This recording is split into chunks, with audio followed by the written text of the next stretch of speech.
What is something that your parents did that you swore never to repeat to your own kids? I have two. Making fun of their interests and hobbies. It's why I don't like showing anyone my artwork. But I will do anything to support my kids and encourage them. If they tell me something in confidence, I'm not using that as a topic of conversation with others. Tell my parents anything and everyone knows. My mom just couldn't understand why I was getting mad when she was telling any yahoo at Walmart the whole story of events leading up to my divorce. Both are why my mom wonders why I don't tell her anything. I don't want that for my kids. Edit. I want to give a big hug to everyone who has responded with their own experiences. Let's all go live our dreams. Well, I had a stepmother who insisted God was punishing my dad for being mean to her while blood was flowing out of his mouth, eyes and nose, then refused to drive him to the hospital. That always seemed like something I'd want to avoid. Any friends I would make, she would tell me I couldn't hang out with them because of X reason. She grounded me for 6 months because I forgot to take out one of the trashes. Not that it mattered, I wasn't allowed to go anywhere anyway. There was one time that I had to stand in a corner in my underwear without eat because she heard a noise that woke her up, and obviously it was me. Once I confessed I could go, I ended up lasting about 18 hours of insisting it wasn't me. Ugly crying in the corner till like 3 AM at 8 years old. I had to endure 10 years of that because she kept emptying my dad's bank account every time he got paid, so he couldn't afford a divorce lawyer. I hated that woman. I was spanked. I thought I'd grow up and spank too because I ended up okay and thought that's how you correct kids. But then as I got older, I thought back to how I'd deal with other kids who made me mad or wouldn't listen to me. I hit them. It clicked, this wasn't what I needed to do. Try to be controlling over my kid's life and blame all their problems on the other parent.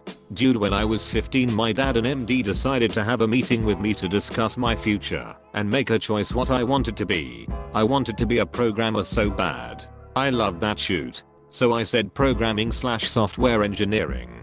He went on for over an hour how that profession is lame and you'll always be behind the scenes unrecognized. This was back in 2004. How wrong was he? So I didn't know what to tell him. I remember my cousin, who was a few years older at the time, told me accounting would be a good fit for me if I didn't know what to pick. It would be easy for me and it'd fly through my degree. So I remembered that and said alright, I'll go into accounting. He literally exploded in my face, yelling and shouting how could I throw my future away. I was scared of him. I never was close to him. He barely spent time with me my entire life. This grown-ass man was never there for me, but decided to control my life. I knew what he wanted me to say. I just wanted the yelling and shouting to stop, and I wanted him to calm down.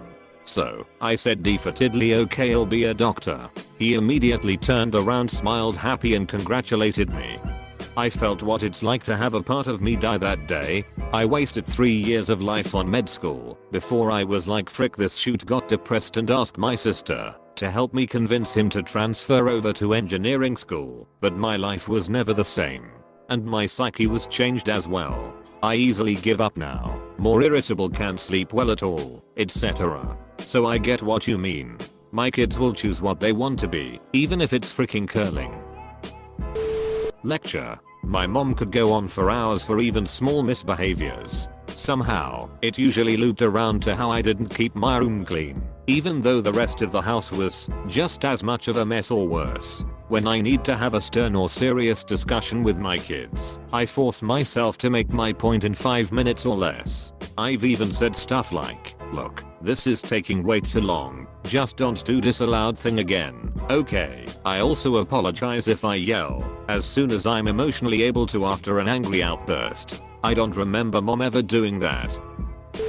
Use them as leverage against the other parent. Abuse them. Allow them to be abused by a significant other. Abandon them, then return years later once they've grown, and try to cause them as much pain as possible for who knows why. I have 4 sons and I genuinely can't imagine doing most of what happened to me to them.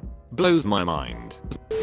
Judgmental behavior. I want my kids to know that I truly love them because of who they are, and not feel like they have to hide certain parts of who they are because they are afraid I won't care about them anymore. I can understand I've started hiding a lot of things from family because of that only. Also, I only have few people I can count on a hand with whom I can share things. Even then I filter out things I want to with whom, scared of being judged. Get loaded in front of them. Growing up in a family of drunks has soured me for the most part to drinking even socially. I do partake occasionally but not oft. Deep down I feel alcoholism is in my genetics, so I steer clear, unless the occasion is perfect. I'm 32. When I was 14 my dad shot himself, leaving my mum with 4 kids 14, 12, 3 and 1. 3 years ago my brother hung himself. He was going to be 18 1 year ago my mum committed suicide while I was heavily pregnant with my girl. I couldn't fly to her funeral. I have 2 kids, a 4 years old and a 10-month-old. This got longer than I was planning to make it. I've learned never say never in regards to parenting, but I never want to put my kids through what my parents put my siblings and I through. Edit. I never thought my comment would get so much attention. In reading every reply, but I can't respond to all of them. Just know that I'm so grateful for the outpouring of love and support you've shown me and those who have lost others to suicide. For those that are thinking of it, you are loved, worthy and I'm sorry. Please message me if you ever need to talk to someone. Have too many pets in the house. I loved them all but at the highest we had 11 cats and 3 dogs and it was just kind of embarrassing and I never wanted to bring people over to my house. Redo things we've done because it's not the exact way I would have done it. My mom would refold the laundry or remake my bed. Drove me nuts and made me feel like why even bother trying? I sometimes wonder if I was affected by this same kind of thing. Not exactly the same, but essentially, when I was a kid, my mom would tell me to clean my room and make my bed. I'd do exactly that to the best of my ability, then I'd go get her so she could tell me if I was done. It almost never failed. She'd tell me that my room wasn't clean enough and my bed wasn't made enough. Then I was left to try to figure out what I was missing. I would try straightening things more, then get her again, and she'd tell me the room still wasn't clean enough and the bed not made enough. I would just feel baffled, because I had no idea what more I could do before it was enough. I felt like there was some invisible mess that she could see, but somehow I couldn't understand what I was missing, and it would never be explained to me exactly what still needed to be straightened up, or what part of my bed still needed to be made. So now as an adult, in just about any context, I often have this underlying self-doubt that I'm missing something, somehow, and I can't trust myself to know when I've done enough. Wake them from a dead sleep on a school night to introduce them to my drunk friends I just came home with because I'm a bartender. Not be affectionate. My mom was very distant and not a physically emotional person with me growing up. I realized that if I have kids I'd want to read to them, hug them, celebrate their accomplishments. Overall have them feel comfortable with me to share their thoughts or feelings. Edit. Whoa. Was not expecting any of the comments or upvotes at all. I just post and keep it moving. But you know what? Hugs for all only if you consent. I enjoyed reading some of the comments so far and will continue. This has been the most affection I've gotten in quarantine, so I hope you're all doing better than I am. When I was little, when my dad was doing anything out in the yard my brother and I would ask if we could help. The answer was always you can help by staying out of the way. My kids are always allowed to help and so feel they can contribute, grow a sense of self-worth and an appreciation of group effort. F can bribe them to stay home and not hang out with friends. I became super antisocial and had anxiety when doing almost anything. Kids need to go out and socialize and make mistakes. Edit. Glad I'm not alone in parent-induced social anxiety. I feel like I should mention that I love my mother very much. She was a single mother with massive paranoia issues and did the best she could. In the end, I turned out okay, and I have overcome the majority of my anxiety. Still, I feel that I've missed out on a lot of childhood moments, which is why I will never do that to my kids, as per the post. Random beatings because I decided they were thinking something I don't like. Periodic insults to keep them from getting arrogant. You know what you did. N. I won't scorn them or yell at them when they mess up. I was a really sensitive kid, so when my parents told me to go to hell, or called me a freaking moron, it tore at me and distorted my self-image. If I have kids, I can't imagine ever doing to them what my parents did to me. Edit. This was my parents' attempt to get me to grow thicker skin. But words hurt. One thing led to another and depression began to take its hold. And at such a young age too. The thought of depression and self-hatred that required therapy sessions to manage terrified me. Thankfully, they took the hint and settled down, and I still keep in touch with them. Never actually saying I love you. Edit. Just so everyone knows, my parents are very supportive, and I know they love me, they just lack a little in the showing emotions side of things. I'm pregnant with a girl right now. I will never make her feel like she has to be ashamed of her period. And if I have more kids, I won't force her to be the third parent. Edit. I wish I could give a hug and a cup of cocoa to everyone who responded with their experiences. You're also strong and I'm proud of you 3. When I hit puberty, my breasts were growing out, and I was really self-conscious. I asked my mom for a bra and she immediately went to my dad, told him, and they both laughed at me. This, among a lot of other things, is why I never confide in them ever for anything. I became my mother's only confidant from a young age, to the point where I was telling her she needed to get a divorce when I was only 14 to 15. I would never put my hypothetical children in a position where I'm emotionally dependent on them in that way. Physical punishment made me really resent them. My kids are 16, 18, and 20, and they are freaking amazing human beings. And my parents actually brag to people how we don't use physical punishment. So that feels good. I was not allowed to have any friends or date. Also, I had my door taken off at 14 and told I didn't deserve privacy because I slammed it. Guilt tripping, physical and emotional abuse. Edit. I asked to hang a sheet up for privacy and they said I didn't deserve privacy for slamming my door. I had my first ever panic attack that way, and my stepdad told me to stop over exaggerating.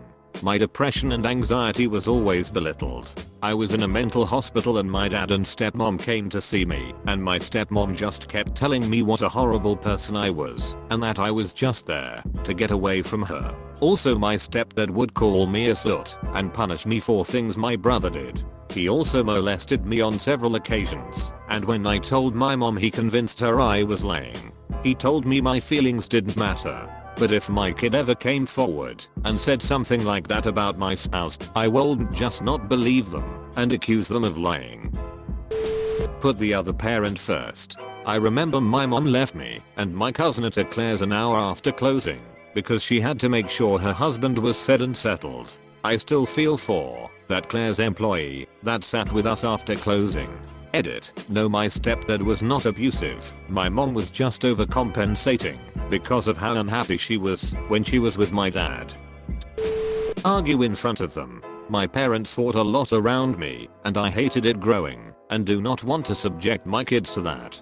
I remember one time when I was about 8 years old, I was in the car with my parents. They were arguing like always, but being trapped in that metal box with both of them screaming back and forth became too much. We stopped at a red light and I unbuckled my seatbelt and got out of the car and started running. My mom, who was in the passenger seat, ran out after me, and after he pulled over the car, my dad did as well. They caught up to me and their attitudes completely changed. They promised me they wouldn't fight in front of me again, a promise they broke time and time again until their divorce. I'm hoping I can do a better job of keeping my promise. I'm a completely different parent to what I experienced. My parents weren't that bad, but they honestly thought they knew everything and just totally failed to list they were also very violent in their punishments. I really believe my kids are here to be better than me. That's my job. I do that by listening to them and letting them make their own choices. Like I always say, I don't care if you end up cleaning toilets, but be the best toilet cleaner you can be and take pride in yourself. The one lesson I have drilled into my kids is that the first step at being good at something is sucking at it. I have worked really hard to give them discipline, the knowledge that they can overcome any challenge if they focus, work hard and regulate themselves. My paternal grandfather left my grandmother when my dad and uncle were kids, then refused to pay child support and completely ignored his own sons, whilst my granny had to work extra hours to get food on the table.